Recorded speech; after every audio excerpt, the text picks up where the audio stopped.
Suite. Oui, oui, alors je vais Ouais. enchaîner. Bonjour tout le monde. Moi, je m'appelle Valérie. Je suis professeure d'alto au Cégep Saint-Laurent, mais je suis aussi coordonnatrice pédagogique au domaine Forget. Donc, au mois de mars, quand la pandémie est arrivée, on a dû se retourner en virtuel et au Cégep, comme le disait André, mais aussi au domaine Forget. Donc, moi, je me suis occupée de tout mettre en place l'académie virtuelle pour l'été. Donc, ça représentait environ 60 professeurs internationaux et environ 200 étudiants à mettre en place là, des stages virtuels. Donc, j'ai passé pas mal l'été dans les réglages Zoom et Play with a Pro aussi qu'on a utilisé comme outil. Je donne aussi le cours de gestion de projet en médiation culturelle à l'AEC, en fait, au Cégep Saint-Laurent. Donc, j'ai pris la relève de Eva Quinta sur ce cours-là depuis l'année passée. Donc, je ne sais pas si je vais poursuivre de donner le cours dans les prochaines années, mais c'est un cours que j'ai donné en janvier aussi. Donc, on a passé aussi en mode virtuel et en ce moment-là, c'était dans des cours plus magistraux, des cours de groupe avec une trentaine d'étudiants. Donc, ces trois expériences différentes-là m'ont donné quand même bon aperçu un petit peu de ce qu'on devait faire en tant qu'enseignant au niveau du virtuel. Donc, juste avant que je me lance dans ma présentation d'aujourd'hui, je serais juste curieuse de voir un petit peu c'est qui est avec nous aujourd'hui. Donc, j'aimerais ça savoir dans quel domaine est-ce que vous êtes, si c'est la musique, le théâtre, la littérature, en tout cas, j'imagine la musique, mais si vous pouvez chatter peut-être dans la boîte, dans quel domaine vous êtes, puis aussi si vous êtes affilié à un organisme ou si vous êtes étudiant dans une école ou si vous avez un travail, que ce soit en médiation culturelle ou en musique. Puis juste chatter dans le box, comme ça me donne un meilleur aperçu. Puis il y a certains d'entre vous que je connais, mais il y a des gens comme Léon, Émilie, Christina que je ne connais pas. Donc, ça fait juste chatter dans le box un peu euh, où est-ce que vous êtes, là, d'où vous venez. Donc, Elsa, médiation culturelle, musique, art en sourd. Myriam, une super collègue au Cégep de Saint-Laurent. On joue souvent dans des orchestres ensemble aussi. Olivier, par exemple, je ne vous connais pas, vous êtes en train d'écrire.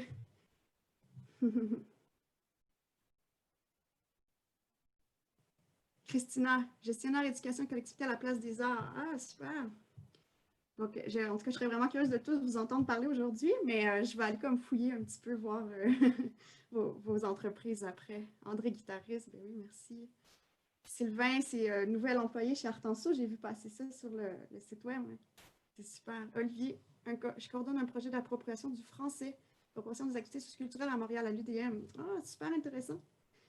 Violanis, on a travaillé ensemble souvent aussi. Puis nouvellement au DSS en médiation. C'est un nouveau programme à l'UDM depuis 3 ans, je pense. Ouais. En tout cas, fait que je vais plonger dans ma présentation, mais Émilie, Émilie, salut Émilie, étudiante en médiation de la musique et musicologie à l'UDM. Donc j'imagine que tu es une collègue de Marie-Pierre aussi. Euh, Christina, nos artistes médiateurs donnent des ateliers de médiation culturelle.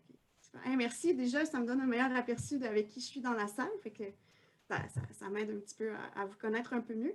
Normalement, j'aime ça commencer les cours avec carrément un tour de table, mais là, étant donné que j'ai juste 20 minutes de présentation, je n'aurai pas le temps.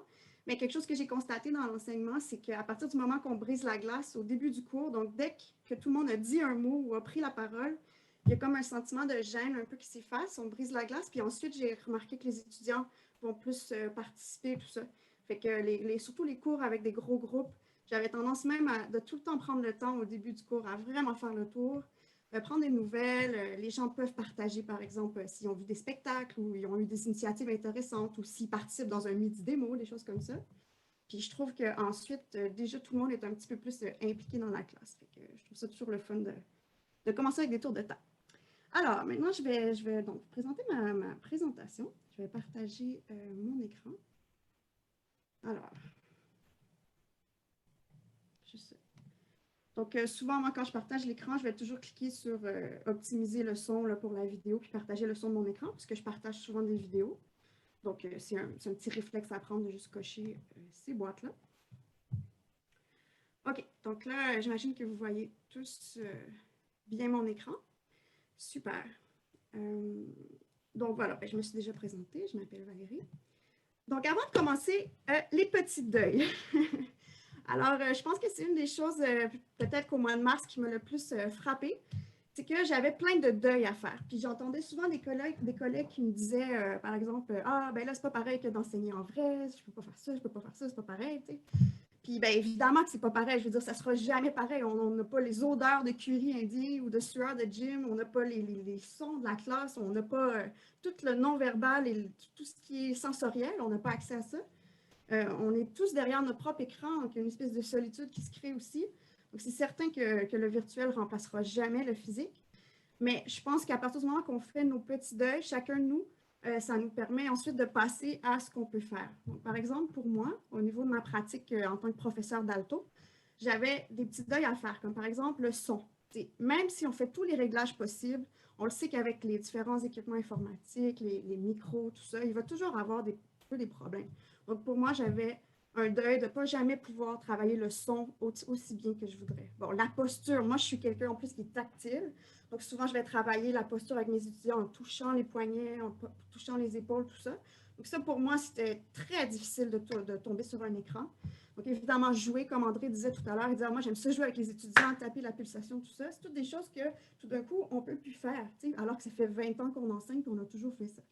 Donc, pour chacun des deuils, j'ai mis quelques exemples, mais j'en ai peut-être 20, puis chacun de vous avait sûrement des deuils dans vos pratiques à faire. Mais pour chacun des deuils, j'ai essayé de trouver un espèce de plan de contingence, si on veut. Donc, par exemple, pour le son, j'ai commencé à essayer de poser plus de questions à l'élève. Comment est-ce que tu perçois le son? Qu'est-ce que tu entends, toi? Moi, je ne peux pas jamais entendre aussi bien, mais j'ai essayé d'autonomiser un peu l'élève là-dedans. Pour la posture, je vais vous le montrer un peu plus tard, mais j'ai commencé beaucoup à utiliser les outils d'annotation. Sur Zoom, par exemple, on peut partager une vidéo, dessiner des lignes, tout ça. Fait que là, je dessinais des axes, comme pour le cou, l'archet, tout ça. Fait que c'était comme une façon de contourner un peu le travail de posture. La justesse, trouver d'autres stratégies, tout ça. Plutôt que taper la pulsation, je demandais à l'étudiant de mettre le métronome. Donc, c'est comme si pour chacun des petits deuils que j'avais à faire, j'essayais de trouver une espèce de solution alternative. Puis le fait d'avoir juste accepté qu'il y a un paquet d'affaires que je ne pouvais pas faire, ça m'a comme permis d'aller plus loin que ça, puis de juste mobiliser mon énergie à qu'est-ce que je peux faire. Donc ça, je pense que chacun de nous, on doit se poser la question, c'est quoi les deuils que j'ai? C'est quoi les deuils que j'ai passés par-dessus? Donc bravo. Mais c'est quoi les deuils aussi qui m'empêchent d'aller plus loin dans ma pratique d'enseignement virtuel? Donc l'autre chose aussi, c'est qu'il m'est vite apparu que je ne pouvais jamais enseigner pareil en classe qu'en virtuel. Puis j'ai un peu vu ça comme ce qu'on fait quand on fait une adaptation littéraire, par exemple, quand on porte une œuvre littéraire au cinéma ou au théâtre ou dans un balado-diffusion. Chacun des supports a sa propre personnalité. Puis jamais on va pouvoir faire exactement la même chose d'un livre à un film. Donc, comme au cinéma, il y a des choses qui se perdent quand on transforme une œuvre, mais il y a aussi des choses qui se créent. Donc, pour moi, enseigner au virtuel, c'était un peu ça. Je devais maintenant comme transposer ou traduire ce que je savais faire depuis plusieurs années, mais pour un nouveau support. Donc, ça me demandait d'apprendre un nouveau langage, des nouveaux codes, tout ça. Donc, moi, ça a été un peu ça depuis le début de la pandémie qui a beaucoup mobilisé mon esprit. Donc, maintenant que ça s'est dit, c'est un peu pour mettre la table. Alors, il y a 3 principes, en fait, je pense, qui se sont dégagés de ma réflexion depuis le printemps. Donc, ces 3 principes-là sont venus un peu de mélange d'observation puis de pratique. Et maintenant, je pense que ça guide pas mal toutes mes actions pédagogiques au niveau du virtuel. Donc, le premier principe qui est le plus important pour moi, c'est vraiment le principe d'être ensemble. Je pense qu'on vit tous beaucoup de solitude par rapport à la pandémie. Il y a toutes sortes de choses qu'on ne peut plus faire. Et donc, pour moi, le contact synchrone, donc le moment de rencontre avec les étudiants, est super précieux. Puis j'essaie d'en faire quelque chose du plus communautaire possible, en fait, pour essayer de faire tomber l'écran. La deuxième chose, le deuxième principe qui a sous-tendu pas mal les actions pédagogiques, c'est vraiment au niveau du temps d'attention. Parce que quand on est devant un écran, vous le savez tous, je veux dire, premièrement, il y a du zapping qu'on peut faire. On peut se mettre à aller chercher plein d'affaires. Les gens ils peuvent aller naviguer sur Internet pendant qu'ils écoutent une conférence et tout ça. Leur attention, elle est divisée. Mais aussi, l'écran amène beaucoup de fatigue. Donc, je ne peux pas m'asseoir et écouter un cours de 3 heures comme je pourrais le faire dans une classe. Donc, ça, pour moi, j'ai réfléchi beaucoup à ce principe-là. Le dernier principe pour moi qui est important, c'est la participation. Puis même, j'aime dire participe-action. Parce que pour moi, c'est important vraiment de mettre l'étudiant ou les étudiants non seulement au cœur de leur apprentissage, mais de les rendre les plus actifs possibles, surtout face à l'écran, pour éviter qu'ils soient juste des spectateurs passifs, puis les impliquer un peu plus. Donc là, dans ma présentation aujourd'hui, je vous rends un petit peu plus passif parce qu'on n'a pas beaucoup de temps, fait que je fais moins d'activités avec vous. Mais normalement, c'est quelque chose que j'essaie vraiment d'intégrer tout le temps, de jouer la balle entre moi qui est plus active ou les étudiants qui sont plus actifs, puis on renverse les rôles de temps en temps. Alors, être ensemble. Pour moi, l'écran est vite devenu un 5e mur. Un peu comme au théâtre, on dit qu'il y a un 4e mur entre le public et la scène. Puis le quatrième mur entre le public et la scène, il faut le faire tomber pour que l'artiste soit en connexion avec son public. Pour moi, l'enseignement virtuel, il y a maintenant un cinquième mur qui est l'écran d'ordinateur. Ce cinquième mur-là, je pense qu'il faut essayer de le faire sauter le plus possible.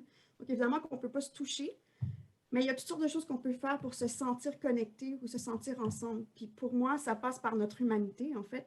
Donc par tous les moments de partage qu'on peut avoir, par tous les moments d'échange qu'on peut avoir. Tout ce qui est le jargon, tout ce qui est la théorie, tout ça, maintenant, ça se trouve sur Internet. Il y a des tutoriels sur YouTube pour à peu près n'importe quoi. Donc, le rôle de l'enseignant, pour moi, c'est pas juste de transmettre un savoir, c'est surtout d'être ensemble, d'être avec les étudiants, d'accompagner les étudiants. Donc, pour moi, ça, c'est quelque chose qui est venu très rapidement comme un constat. Il fallait vraiment que je travaille fort pour juste sortir l'humanité, malgré le fait qu'on était tous face à un écran qui est assez froid et rigide, finalement. Donc, pour moi, ça se traduit par favoriser les interactions humaines et informelles le plus possible. Sinon, ça devient trop juste un squelette, l'enseignement, si on ne fait pas ça. Il faut mettre la chair un peu autour de l'os. Donc, pour moi, des choses comme, par exemple, juste ouvrir la salle quelques minutes avant le cours pour que les gens puissent jaser entre eux, se chatter entre eux, tout ça. Mettre, par exemple, une musique de background pour un peu festive. Puis ça, on peut aussi échanger. Chaque cours, un étudiant ou un autre peut partager sa musique ou tout ça. Donc, ça crée quelque chose qu'on apprend à se connaître. Des moments de zoothérapie, ça, c'est juste un petit exemple. Mais à la session passée, dans le cours de gestion, justement, on était une trentaine dans la classe. Tout d'un coup, il y a comme un chat qui est apparu dans l'écran, comme ça arrive sur Zoom des fois. Puis là, ah, il est bien cute ton chat, ta. Puis là, tout d'un coup, j'ai juste eu comme l'idée de dire, OK, on prend une pause, tout le monde allez chercher votre animal de compagnie, puis on se fait un moment de zoothérapie. Donc là, tout d'un coup, tout le monde est allé chercher ses animaux, puis là, l'écran a comme été envahi surtout de chats, mais il y avait des chiens, des souris, des poissons, il y avait même un oiseau sur la tête de quelqu'un. C'est devenu comme un moment super beau, finalement. Puis on a même fait le tour, c'est quoi le nom de ton animal, c'est quoi machin, puis tout d'un coup, c'était comme sympathique de voir plein d'animaux sur l'écran. Donc, on était une trentaine de personnes, puis chacun avait ses animaux. Donc, pour moi, c'était un moment un peu de digression, mais qui venait apporter vraiment quelque chose de communautaire, encore une fois, ou d'être en contact les uns aux autres. Puis ça permet aux gens d'apprendre à se connaître aussi. Parce que quand on est dans une salle de classe, on peut se parler à la pause, aller prendre un café, on marche ensemble à partir de l'autobus. Mais quand tu pars de ton salon, tu te connectes sur Zoom puis tu repars, il n'y a pas ces moments-là. Donc, ça, c'est le genre de choses que je trouve intéressantes à faire. Donc, si jamais il y en a que ça intéresse, très rapidement, vous le savez sûrement déjà. Mais si vous voulez, par exemple, juste partager la musique, une playlist, par exemple, vous pouvez le faire dans les paramètres avancés de Zoom en cliquant sur partager la musique seulement. Toujours les petits carrés que je vous disais tantôt, cliquez sur Share Computer Sound. Comme ça, c'est le son de votre propre ordinateur qui est comme routé ou qui est redirigé dans les ordinateurs des autres participants.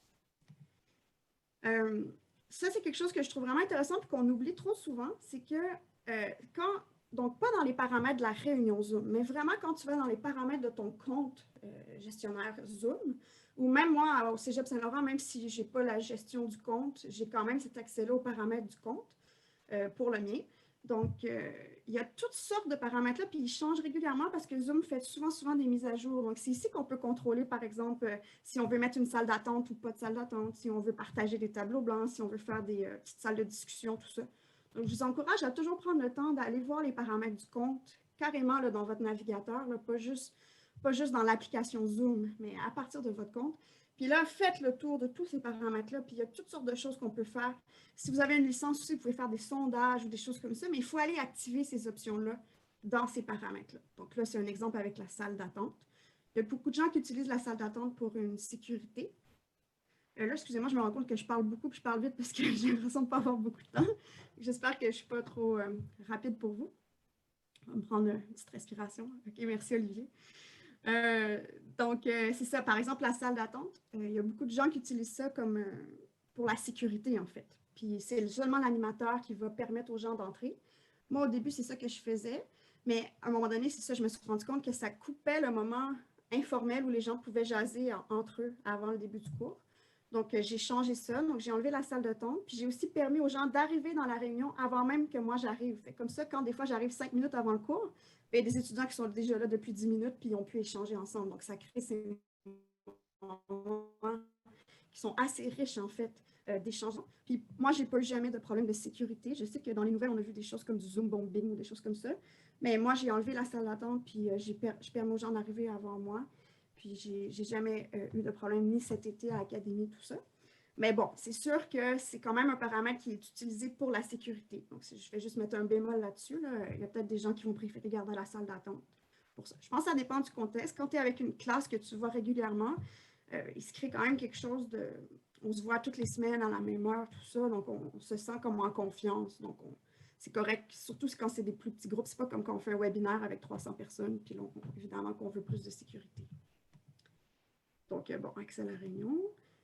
Donc, être ensemble, l'autre chose aussi, pour moi, c'est un peu une évidence, mais je le redis ici. Donc, afficher la vue galerie pour voir l'ensemble des participants, ça donne vraiment l'impression d'être une classe. Mais aussi, je pense que c'est le rôle du professeur. En fait, le professeur en virtuel devient quelque peu un animateur ou même un modérateur. On n'a comme pas le choix de le faire. Donc, je pense qu'il faut continuer d'encourager les gens à dire hey, ouvrez vos caméras, laissez vos caméras ouvertes ou juste exprimer votre retour non-verbal parce que c'est très froid une vignette. N'hésitez pas à exagérer vos expressions faciales, faire des thumbs up ou des choses comme ça. Ça rend toute la classe plus vivante quand on fait ça. Donc, je pense que ça, c'est le rôle du professeur ou de l'animateur de la réunion de juste le rappeler et de dire aux gens, hey, n'hésitez pas, comme Sarah le fait très bien au début de notre rencontre en disant justement, faites des retours non-verbaux, laissez vos caméras ouvertes, tout ça. Ça met plus de vie et ça favorise ce principe-là d'être ensemble. Finalement, les images de fond, c'est quelque chose que je trouve le fun parce que, bon, là, on voit qu'Elsa et Sarah, ils l'ont utilisé pour présenter les midi-démos. Souvent, les gens vont l'utiliser pour un peu plus d'intimité. Mais moi, j'ai souvent utilisé même carrément pour comme juste une activité ou prendre une pause à un moment donné puis leur dire OK, ben tout le monde, vous venez de quelle ville? Parce que des fois, on était dans des contextes internationaux au domaine Forget cet été. Fait que c'est arrivé dans des groupes que, par exemple, je leur demandais bon, ben tout le monde, mettez votre ville comme fond d'écran, tu sais. Donc là, ça peut, ah, OK, toi, tu viens de telle ville, toi, tu viens de telle ville, tout ça. Donc, on peut même utiliser cette option-là comme une façon de détourner le but. Là. Le but, c'est de créer comme une intimité, mais en le détournant pour en faire une activité, ça devient intéressant. Donc, ça, c'est un exemple de la classe de contrebasse au domaine Forget l'été passé. Ce que j'ai trouvé le fun avec la contrebasse, c'est qu'il y a même des moments où est-ce que, par exemple, le professeur disait OK, bien, pratiquez pendant 5 minutes. T'sais. Donc là, tout le monde fermait leur micro. Puis là, tout le monde pratiquait en même temps. Donc, il n'y avait pas de cours qui était donné à ce moment-là. C'était juste comme 5 minutes de tout le monde pratique ses gammes ou ses affaires. Mais tout le monde avait les caméras allumées. T'sais. Donc, ça créait comme une sensation d'être ensemble, même si tout le monde était un peu éparpillé partout au Canada puis aux États-Unis. Puis aussi, je trouve que ça favorisait la pratique. T'sais, moi, des fois, au cégep, c'est très difficile de faire pratiquer mes étudiants. Donc, ça arrive des fois dans les laboratoires que je suis comme OK, go, tout le monde en pratique pendant 10 minutes ou 5 minutes cet exercice-là. Tout le monde coupe les micros, puis on fait juste tout jouer nos affaires, chacun de notre bar. Mais ça crée un peu, ça suscite la motivation finalement chez les gens. Fait que je pense qu'il faut juste se le rappeler qu'on peut faire ça. Il y a tellement de choses qu'on peut faire une fois qu'on a fait nos petits deuils. Oups, je ne clique pas sur le bon bouton. Donc ça, juste pour ceux qui ne savent pas comment faire, là, rapidement, là, vous allez dans Virtual Background, dans les paramètres de la réunion, vous cliquez sur le petit plus. Et là, pour pouvoir sélectionner l'image de votre choix, il faut d'abord l'avoir téléchargée sur votre ordinateur. Donc, vous allez simplement chercher l'image, la télécharger, puis là, une fois que vous l'avez sur votre ordinateur, vous pouvez venir l'ajouter ici. Donc, moi, par exemple, quand on avait fait l'activité sur les villes, j'avais pris la photo du stade olympique parce que j'habite tout près du stade olympique. Alors, voilà. Là, je ne ferai pas la petite activité avec vous parce que je n'ai pas beaucoup de temps, mais normalement, j'aurais probablement, pendant ma présentation, dit OK, tout le monde, si jamais il y avait un endroit dans le monde où vous pourriez être cet après-midi, où est-ce que ce serait si c'était permis et qu'il n'y avait pas de COVID? Et là, j'imagine qu'il y aurait des plages à Cuba, j'imagine qu'il y aurait des forêts, où il y aurait peut-être des fêtes avec des amis. Puis là, tout d'un coup, toute notre mosaïque serait peuplée de moments positifs. Puis je pense que ça favorise aussi l'être ensemble. Donc c'est ça. Être ensemble. OK. Deuxième principe, le temps d'attention. Donc, on l'a tous constaté. En virtuel, notre attention diminue, puis notre fatigue augmente. Okay? Donc, ça, c'est comme un constat qu'on vit tous. Donc, je pense qu'en tant que professeur, il faut vraiment s'adapter à ça. J'ai un professeur à l'UQAM, parce que je prends des cours de psychologie on the side. J'ai un professeur à l'UQAM qui, lui, envoie un audio de son cours qui dure 2 heures. Et ce n'est qu'un audio. C'est la classe récitée pendant 2 heures audio, pas de PowerPoint, pas de vidéo, pas rien. Je veux dire, j'ai beau être l'élève la plus motivée du monde, c'est absolument indigeste. C'est vraiment un exemple de quelqu'un qui n'a pas adapté, qui n'a pas transféré, qui n'a pas adapter son œuvre finalement à un autre support. Là. Donc, c'est impossible. Là. Je suis incapable d'écouter sa piste audio. Donc c'est ça, le temps d'attention. C'est impossible d'asseoir un étudiant pendant 2 heures sur un seul contenu. Il faut absolument varier les activités, absolument varier aussi l'énergie. Donc, parfois, alterner des activités qui demandent beaucoup de concentration, puis là, ensuite passer à quelque chose, soit un moment de pause ou soit une activité qui ne demande pas beaucoup d'attention. Donc, bon, c'est ça, diversifier les modes de présentation. Donc là, juste 2 outils que je trouve super utiles. Donc, tantôt, André, tu disais qu'au niveau de la vidéo, tu t'étais pas encore aventuré, mais moi, j'ai un outil parfait pour les débutants en vidéo. Si tu veux t'initier, c'est vraiment facile à utiliser. Ça s'appelle Panopto. Panopto. Il y a un site Internet. Puis quand vous allez sur ce site-là, bon, c'est une solution normalement qui est payante si vous achetez tout l'environnement virtuel puis tout ça. Mais il y a une option gratuite. Donc, il y a comme un bouton Record. Puis quand vous cliquez sur Record, vous allez voir un écran apparaître où vous pouvez comme créer une capsule vidéo. Donc, par exemple, ma présentation en ce moment, je pourrais l'enregistrer sur Panopto. Puis je créerais comme une espèce de capsule vidéo où on verrait mon image en bas à droite puis le PowerPoint. Puis là, après ça, je peux la télécharger puis l'utiliser. Donc, ça, c'est un outil que je vous conseille. Il y a beaucoup de professeurs qui utilisent ça en ce moment. Puis un autre outil qu'on a utilisé au domaine forgé qui était fantastique, donc c'est le logiciel open source OBS Studio. Je ne sais pas s'il y en a parmi vous qui le connaissez peut-être. Donc, ce logiciel-là, c'est open source, alors c'est gratuit. Et ce qui est fantastique, ah ouais, Elsa, ouais, peut-être vous en avez même déjà parlé au Midi Démo, je ne sais pas. Mais c'est un logiciel qui est vraiment fantastique. Comme cet été au domaine forgé, on avait 3 professeurs de danse qui utilisaient le même local. Mais les étudiants étaient un peu partout encore au Canada puis aux États-Unis.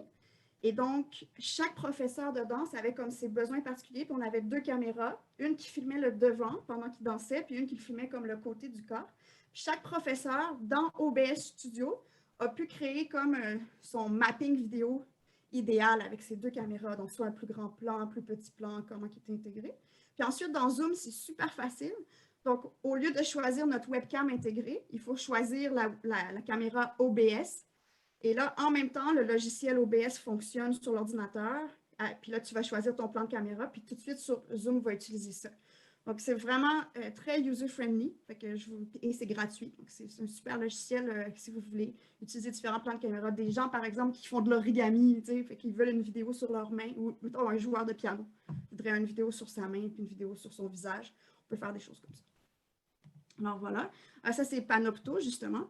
Donc ça c'est ce que vous voyez en haut. Donc il faut cliquer sur le bouton Record rouge et c'est ça qui est gratuit en fait. Quand on clique ici, vous allez pouvoir utiliser la vidéo. Ça c'est un petit exemple du setup au domaine forget qu'on avait fait. Donc il y avait 2 micros, il y avait 2 caméras qu'on ne voit pas. Puis ça c'est le fameux logiciel donc OBS Studio. Donc on pouvait créer différents plans, ça fonctionnait super bien. Bon, ça c'est juste pour aller plus loin, là, des petites ressources numériques que je trouve vraiment intéressantes si vous voulez un peu vous familiariser avec le langage numérique. Donc ici, on a le site web du Musée des Beaux-Arts qui ont fait un super site qui s'appelle educar.ca. C'est destiné plutôt à des jeunes secondaires, mais c'est bon aussi pour tous les âges. Puis là, par exemple, je voulais un peu vous montrer comment on peut naviguer un site web, mais je pense que vous savez bien faire ça en partageant l'écran, donc je vais juste passer. Mais je l'ai quand même mis dans la présentation pour, s'il y en a parmi vous là, qui sont curieux d'aller voir ce que le Musée des Beaux-Arts a fait. C'est super bien fait, on peut naviguer par thématique, il y a des vidéos, il y a toutes sortes d'œuvres et tout ça.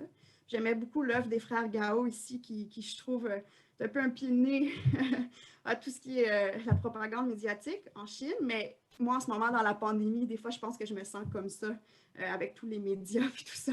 Donc, c'était ça. Puis, un autre site Internet aussi. Oups, excusez-moi, j'ai cliqué sur... c'est ce que je voulais faire. J'ai cliqué sur le... Ben, c'est le fameux site Internet, là, je peux le naviguer en même temps que vous. Donc, il y a des mots-clés, tout ça, c'est super bien fait. Puis là, quand on clique, mettons, sur propagande, on arrive à des œuvres comme ça. Bon, l'enfant rentrant de l'école, tout ça, on peut naviguer par âge, il y a toutes sortes d'œuvres. Donc, si vous travaillez sur des ateliers de médiation culturelle ou même pour l'enseignement des fois de la musique ou tout ça, il y a toutes sortes de choses. Puis là, ça, c'est l'exemple des frères Gao, donc qui nous amène à l'œuvre, tout ça. Puis même, il y a déjà des questions, des grilles d'analyse, comment observer tout ça. Donc, c'est super, super bien fait. Donc, je vais revenir à ma présentation. Donc, un autre site Internet qui est super, que je vous encourage vraiment à aller voir, c'est la Chaire de recherche du Canada sur les arts et les littératures numériques. Donc, ils ont toutes sortes d'expositions numériques. Il y a un paquet d'œuvres numériques, en fait, sur ce site Internet-là. Moi, j'aime particulièrement l'abécédaire du web, là. Donc, ils ont pris toutes les lettres de l'alphabet puis créé toutes sortes d'œuvres, aller chercher toutes sortes d'œuvres numériques là-dessus. Donc, c'est super intéressant. Fait que si vous voulez, c'est ça, juste un petit peu voir le numérique comme un nouveau langage, puis voir ce qui est possible de faire en tant qu'artiste avec le numérique, plutôt que de voir ça juste comme le côté sombre de la force. Je trouve que c'est deux sites Internet qui redonnent un petit peu foi au numérique. Parce que moi, je suis la première des fois à vouloir tourner le dos au numérique puis dire non, il faut qu'on soit ensemble, en présence. Mais il y a quand même des belles choses qui se font sur le numérique. Donc, on avait dit diversifier les modes de présentation, diversifier les activités d'apprentissage. Donc, évidemment, toujours encourager les participants à exprimer leurs opinions, commenter tout ça, développer une attitude curieuse, créative, voir le numérique comme un nouveau langage à apprendre. Ce que je vous disais tantôt aussi, alterner les activités faibles et grands niveaux de concentration. Il n'y a rien qui nous empêche en tant que prof, à un moment donné, de dire « OK, tout le monde, pendant 5 minutes, on fait nos étirements. » Puis là, tout le monde debout, puis là, on s'étire, puis là, on bouge, puis tout ça. Ça fait un peu prof de maternelle, mais en fait, non. Tout le monde a besoin de ça. On a tous besoin de bouger quand ça fait 2 heures qu'on est assis sur une chaise. Donc, je pense qu'en tant que prof, ça vaut la peine, puis on a le droit, puis il faut le faire, de donner ces moments-là de pause, que ce soit au niveau physique, mais ça peut être aussi, OK, est-ce qu'il y a quelqu'un qui a une blague à raconter, ou juste se permettre des moments pour décrocher un peu, pour justement diminuer le temps d'attention, pour changer notre concentration. Ça permet de faire une pause, tout ça, puis ensuite, on repart sur des sujets plus complexes. Je trouve que ça aide les étudiants à suivre le cours de façon plus douce. Donc, bon, encore une fois, les paramètres du compte, partager les écrans, les annotations. Souvent, il faut venir tout activer, tout ça. Des fois, par défaut, ils ne le sont pas. Donc, c'est juste un rappel de toujours aller voir dans les paramètres du compte. Alors, ici, c'est un exemple. Là, c'est une capture d'écran, mais en fait, c'est sur une vidéo. Donc, c'est un étudiant. Donc, c'est la façon que je travaille souvent pour travailler, par exemple, la posture ou la direction d'archet ou des choses comme ça. Donc, d'abord, je fais jouer la vidéo. Puis là, je pèse sur pause sur la vidéo. Et là, avec les outils d'annotation, je peux aller dessiner des lignes sur les vidéos. Parfois, je vais dessiner une ligne au niveau de l'axe du cou, par exemple, ou je vais dessiner des lignes au niveau des bras. Ici, l'angle. Par exemple, quand on joue de l'alto, on veut un angle qui est un peu comme un triangle quand on est au talon ici. Là, ici, dans le cas de Vladimir, j'avais dessiné les lignes pour la direction d'archet. Donc, on veut une direction d'archet ou la ligne bleue, puis on veut éviter la direction d'archet ou la ligne rouge. Et là, je ne vous le ferai pas maintenant parce qu'on va manquer un petit peu de temps, mais en fait, ce qui est vraiment le fun, c'est que quand je pèse sur Play sur la vidéo, les lignes restent à l'écran. Donc, c'est ce que j'adore des outils d'annotation de Zoom. Donc, une fois que j'ai tout dessiné mes lignes sur la vidéo de l'élève, quand je pèse sur Play, les lignes restent. Donc là, ensuite, on voit l'étudiant bouger son archet dans l'axe de la ligne. Puis là, dans cette vidéo-là, éventuellement, on voit que l'étudiant tire son archet, recule le coude, et là, c'est l'autre ligne qui vient se présenter. Donc ça, je trouve, c'est justement, ça vient compenser le fait que je ne peux pas travailler physiquement avec l'étudiant. Mais en faisant ces lignes-là, ben, ça permet à l'étudiant de se voir, de constater ce qu'il faut faire, ce qu'il ne faut pas faire, ou en tout cas, puis ensuite, je trouve que ça l'aide beaucoup à corriger. Donc, utiliser les outils d'annotation sur les vidéos des étudiants. Je trouve vraiment que c'est un super outil pédagogique. On peut aussi encercler, par exemple, je ne sais pas, la main droite ou venir porter attention sur certains éléments du vidéo. Donc ça, je vous encourage vraiment à utiliser.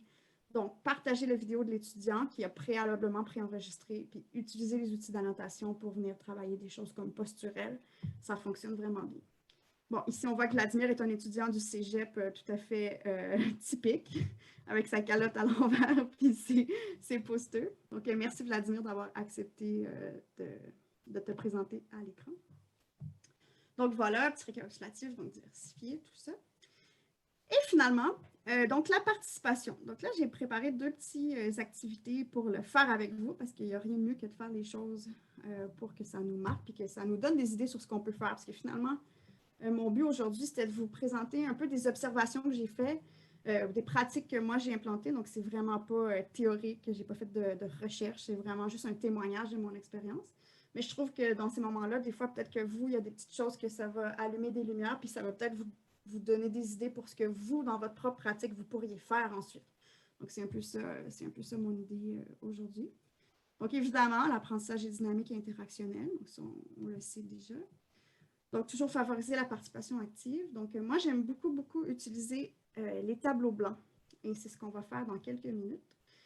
Aussi, les sondages sur Zoom, ça fonctionne super bien, mais il faut avoir une licence Zoom. Donc, si vous êtes affilié à une école, comme moi au Cégep Saint-Laurent, je n'ai pas de licence Zoom, c'est-à-dire qu'on a un compte éducationnel, puis je ne sais pas, je ne peux pas activer les sondages. Mais quand j'étais au domaine forger cet été, j'avais acheté des comptes payants. À ce moment-là, je pouvais activer les sondages dans les paramètres. Puis là, c'est le fun parce qu'on peut faire des quiz ou des choses comme ça avec les étudiants. Donc, c'est un autre outil à mettre dans sa palette. Sinon, des choses comme SurveyMonkey ou Google Forms ou tout ça fonctionnent vraiment bien.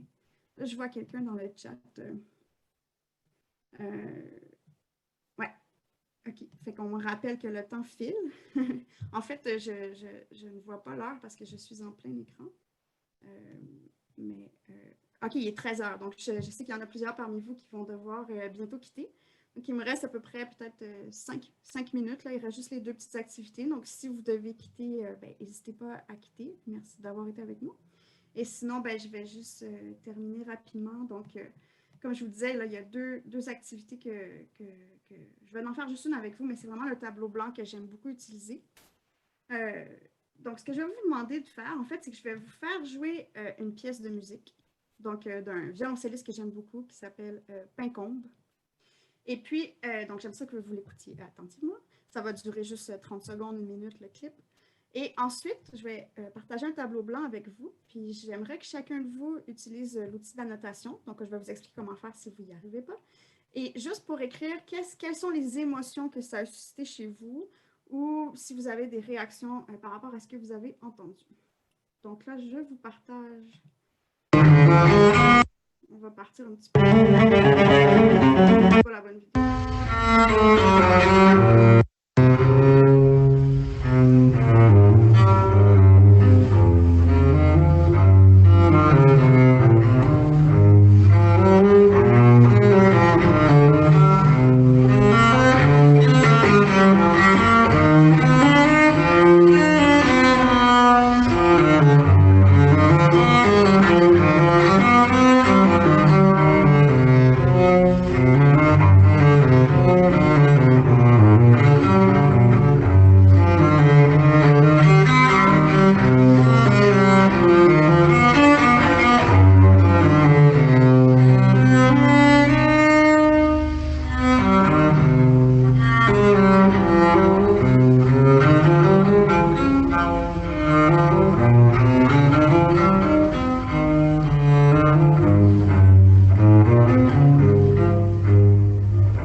OK, donc disons qu'on s'arrête ici. Là. Je vous fais ça vite, vite, vite. Donc là, je vais revenir avec vous.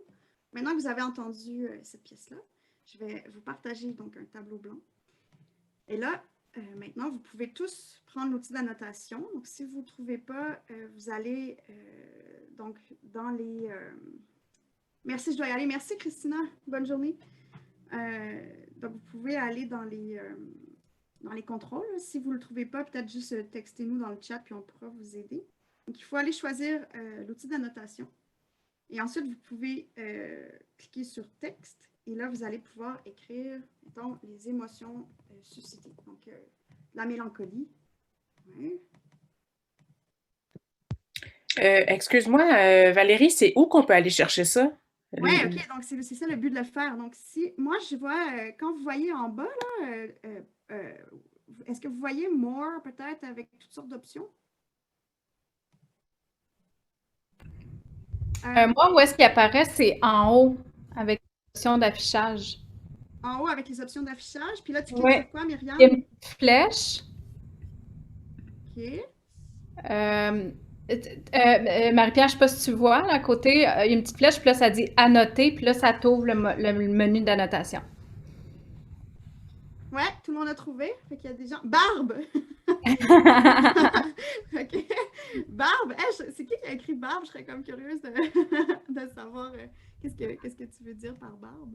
C'est Olivier qui a écrit Barbe? On dirait que c'est toi qui as l'air d'avoir un sens de l'humour comme ça.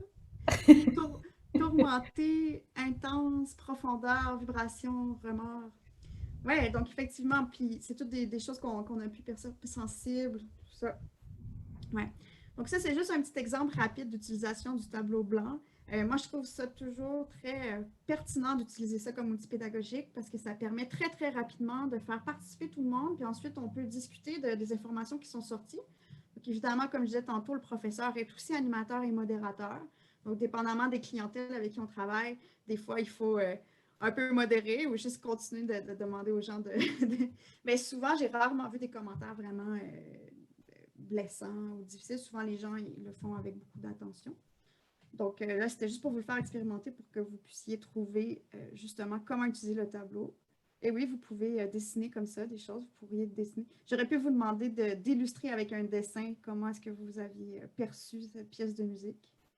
Ouais, on peut aussi mettre des flèches, justement. Des fois, il y a des gens qui vont faire ça, parce qu'on a la possibilité de faire des étampes. Puis, par exemple, moi, si je suis d'accord avec mélancolie, je peux venir faire une étampe d'étoile comme mélancolie. Ah oui, j'appuie ça.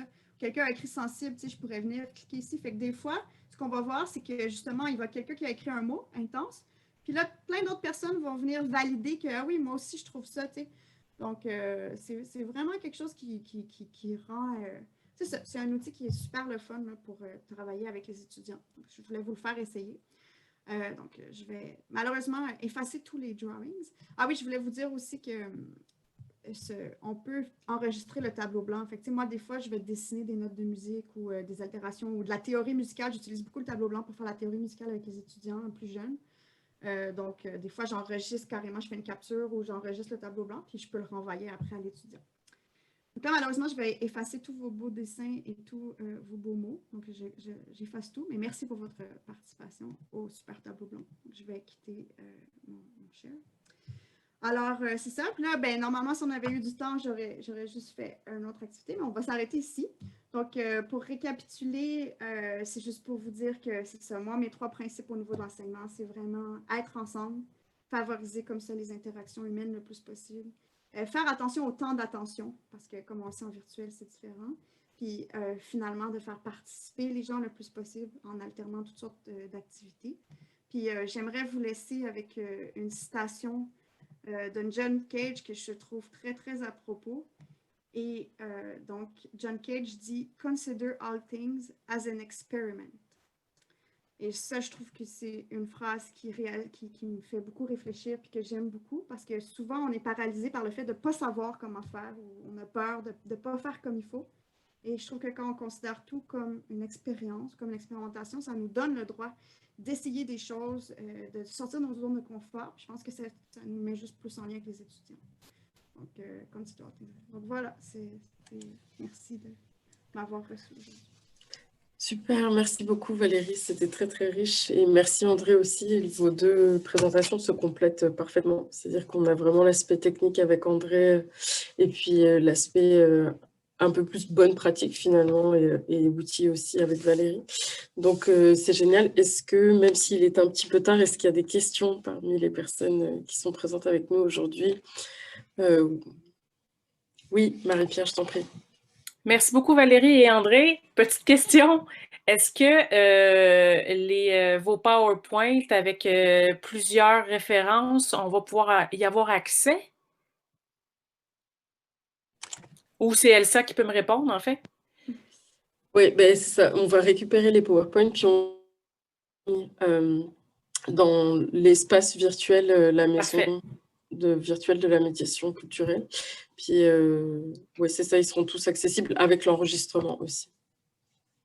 Super, merci beaucoup. De rien. Est-ce qu'il y a d'autres questions? Commentaires?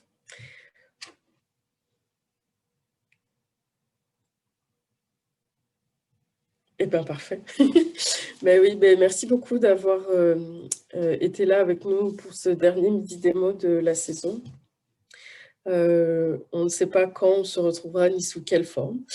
Tout ça reste encore à réfléchir et à développer. En tout cas, moi j'ai beaucoup appris aujourd'hui. Ayant une pratique de médiation de la musique, je pense qu'il y a beaucoup de choses qui vont me servir de ce côté-là. J'espère que vous aussi, il y a des choses que vous allez pouvoir réutiliser, réinjecter dans vos pratiques ou dans vos projets, qui soient de médiation culturelle ou plus généralement culturelle. Et puis surtout, n'hésitez pas à venir visiter le Padlet. On mettra tout le contenu en fait de la rencontre d'aujourd'hui qui sera disponible là-bas. Et puis voilà. Donc, merci beaucoup. Merci à tout le monde. Merci beaucoup. Merci beaucoup. Passez une belle journée. Merci, bonne journée.